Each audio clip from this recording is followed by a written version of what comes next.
Everyone just mute yourself. You Not mute. able to pass at all. PD, you mute. Okay. Listen. Can you hear me? Yes, Am I ma'am. audible to you? Yes, ma'am. Yes, ma'am. Yes. Okay. Yes, ma'am. So Yes, ma'am. Yes, ma'am. Yes, we ma'am. can see that the other attributes of development are infant mortality rate. So we have learned in the example, Haryana is having the highest per capita income comparing the other two states, but infant mortality rate is higher than Kerala. So here we have to learn what is meant by infant mortality rate. Infant mortality rate is the death of a child less than 1 year of age as a proportion of 1,000 live births in a year.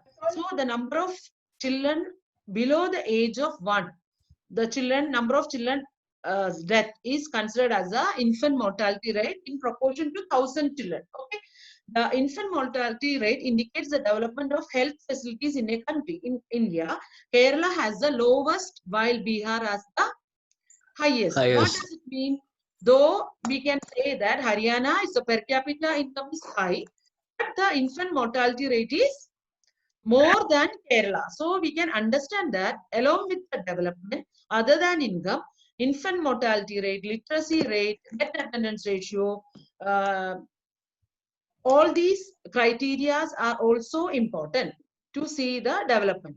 Again, coming to literacy, as we all know, the it's a proportion of the population in the 7 and above age group who can read and write can be called as literate. The more literate a country is, the more developed it will be. India has a rate of 64%. Compared to Sri Lanka, it is less actually. India has a rate of 64%, of which Kerala has the highest rate and Bihar has the lowest rate. Okay. And So, Kerala is 100%, right? pardon me? 94. 94%. Kerala 90. 94%. That means certain year it has. Now we have taken the status of 2000. Which year we have taken? 11.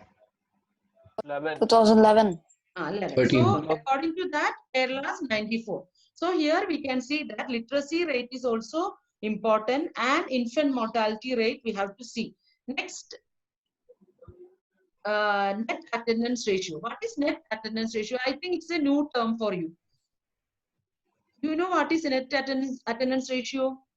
It's the Yes, total number ma'am. of children of age 14 and 15 years attending the school as a percentage of total number of children in the same age group. So we know that especially in the village area, the students what they will do after their 8th grade or 7th grade, they will just stop their studies and they will go for some of the other work. So here net attendance ratio will be less if the students are going like that. So that also we saw in the example here. We can see that net attendance ratio of Haryana is 61% and Kerala is 83% of the students are attending, and here Bihar only 43% of the students are attending the school at the age of 14 and 15 years according to the 2013-14 status. So here we can define net attendance as the number of children of age group 14 and 15 years attending the school.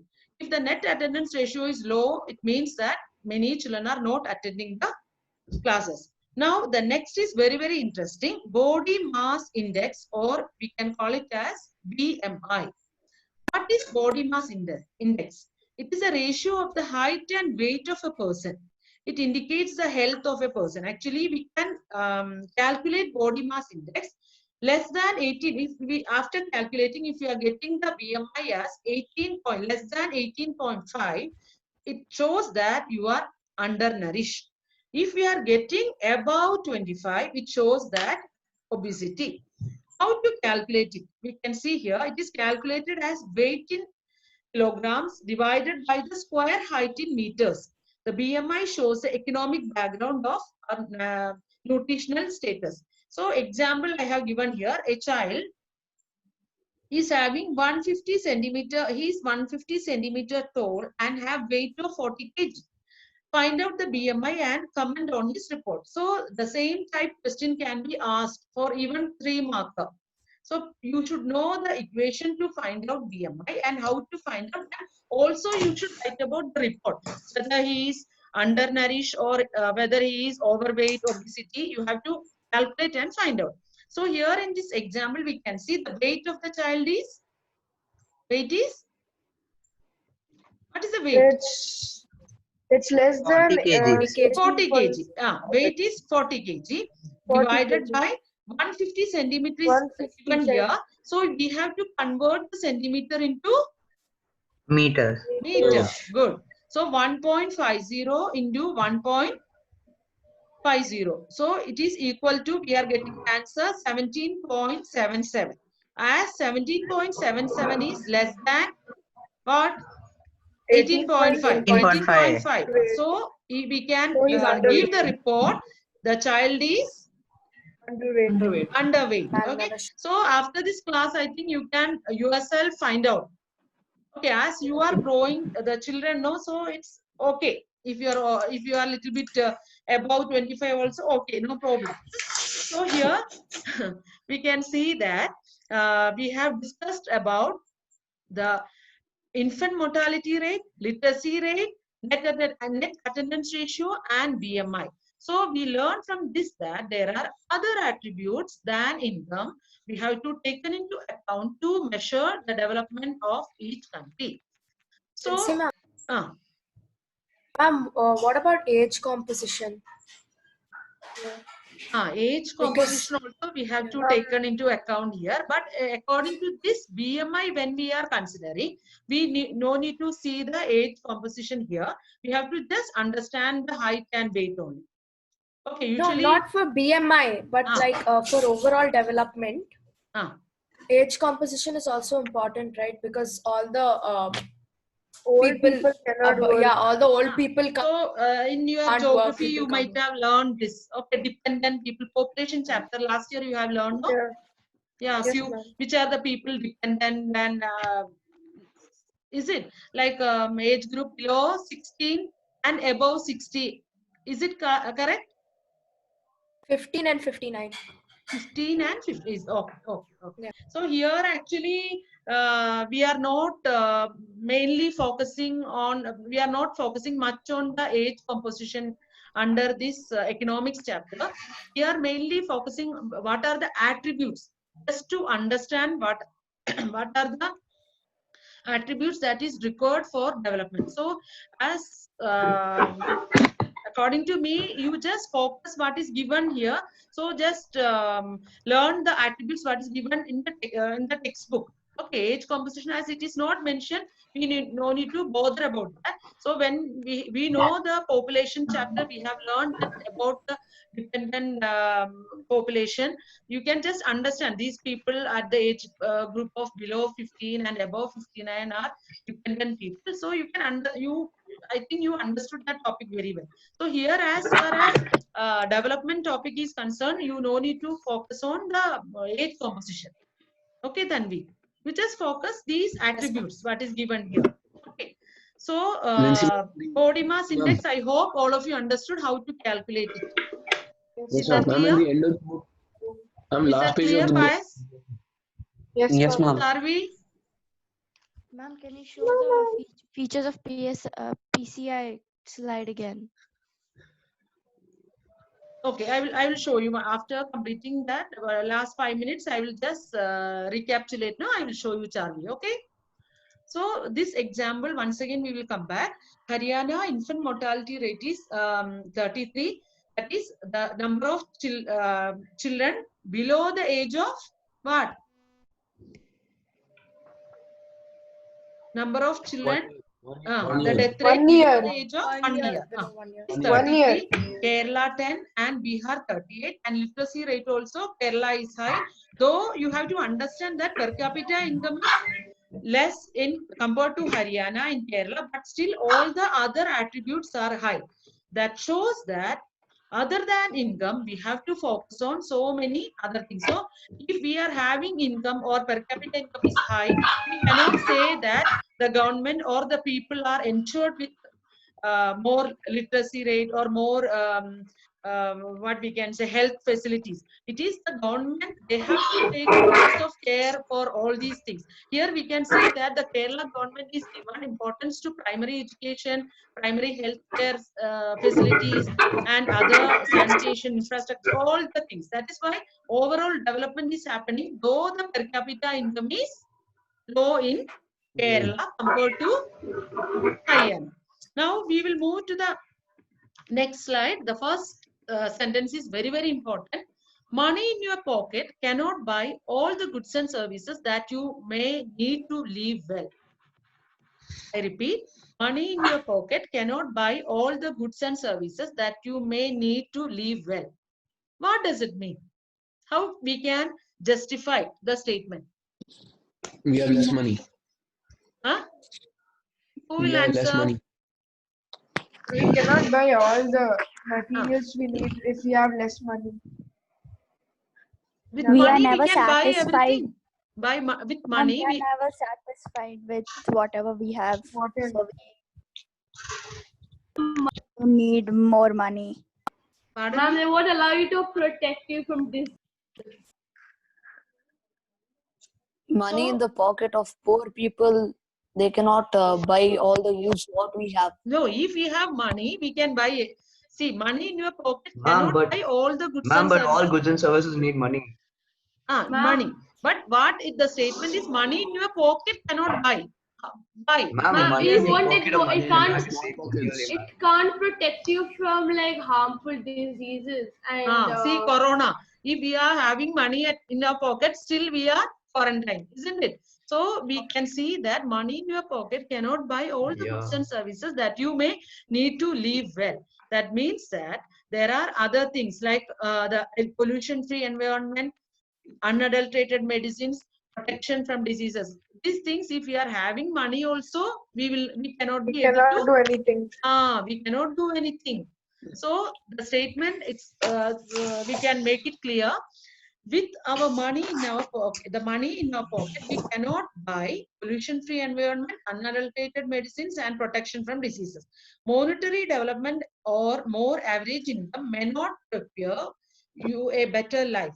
So public facilities like primary, secondary schools, healthcare facilities, cleanliness are also important for living. And at the same time, we can say that we have to understand that the government from their side also, they have to take certain measures to give more these basic facilities, public facilities to the people. Okay, then only we can say that. See, for example, we can see here that if we want to keep a security for our house, we can, as we are rich, we can spend money and we can keep.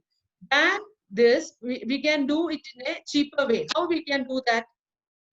In your locality, in your house, for example, in your house, you have to keep a security. So it may cost maybe 6,000 per month.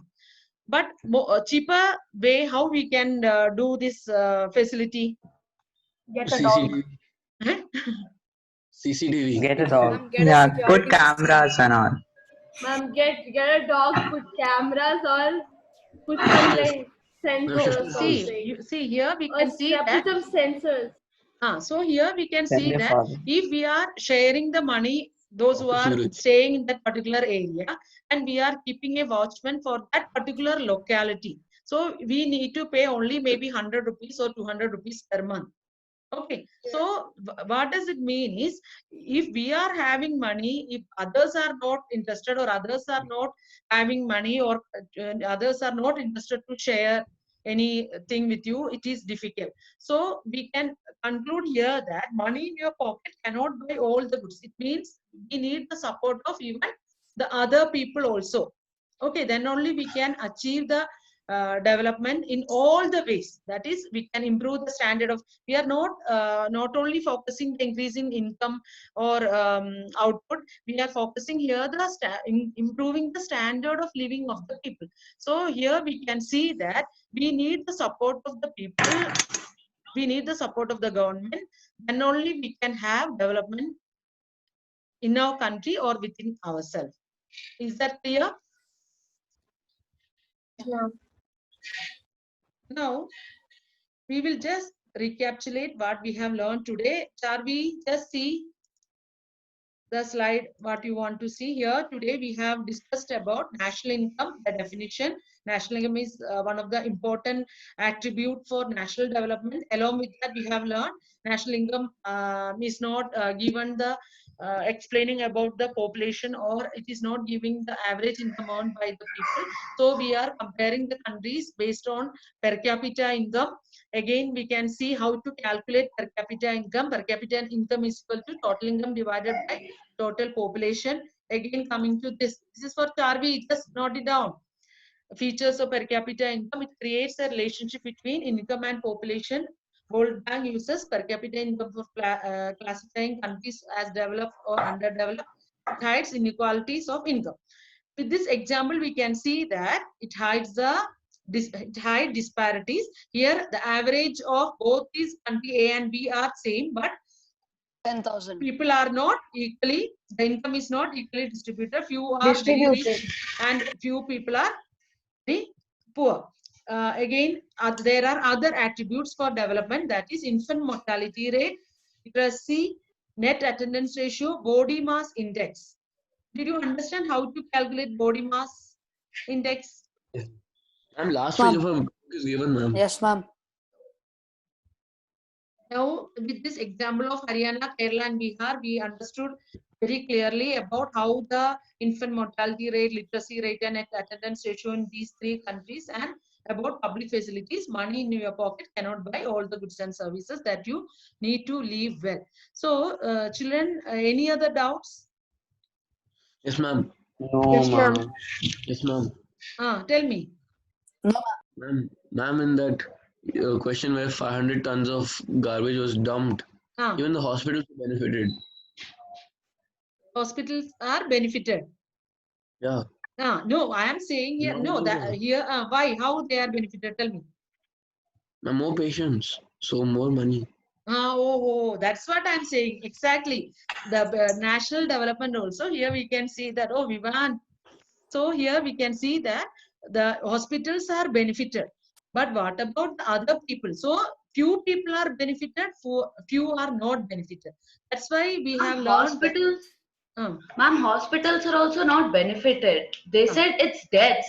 You're not getting patients for. No. There are few patients are also diarrhea and other things they have mentioned there. No, in that example. Yeah, there were 20,000 patients who were just like something cured or something. Yeah. So yes, so we can see that even national development also, the developmental goals will be conflicting. One few people will be benefited, few will not be benefited out of that. Ma'am, because like to take care of the patients, money from the government only has to go. Now see how much our governments are spending for this corona, is it? So lots of money will go, and our economic growth also will reduce because of this. Understood? So in one way, very few will be benefited. I think more will be suffering out of this. Okay. So any other doubts? We will continue the next portion in the next class. Any other doubts, children? No doubts, ma'am. Nandana, Gauri, then who else? Edwin. Akash, Edwin and all, where are they? Dhruv, I didn't see them. I'm here only, ma'am. Okay, any doubt? No, ma'am. No, ma'am. Is it clear? So my small request for... Nope. Ma'am, the development of a country is also measured by GDP, right? Gross domestic product. Gross domestic product. We'll be learning about that in the next chapter. Okay? Okay, very clearly, next chapter we are going to learn about what is GDP, how it is calculated, how we can use it as a criteria. All these things we will be learning in the next chapter, sectors of the economy. Okay? Yes, ma'am. So here, any other doubts? No, ma'am. Samarth and Amoga, Jaypreet and the girls, any Anybody else? Anybody is having the doubt? Is that clear? Everyone? No, Ma'am, about BMI, it's not given in the book. It is. It's given is? page 13. I don't have page 13. Which one? BMI, no? Yeah. Okay. So actually, I think last year's book, it's not given the undernourishment and all. No? Just they have given the formula they have given, no? Vaibhavi, it's given, no? Page number 90 is given. 13 it's given. Even 90. No, I don't have the 13. entire page. On page number 90. Okay. Students, then you just relax for 5-10 minutes and the next teacher will join, no? Okay. Thank you very much. I will be sharing the doc file, the assignments, what you have to do, and the children, those who are not having the notebook, I will get back where you have to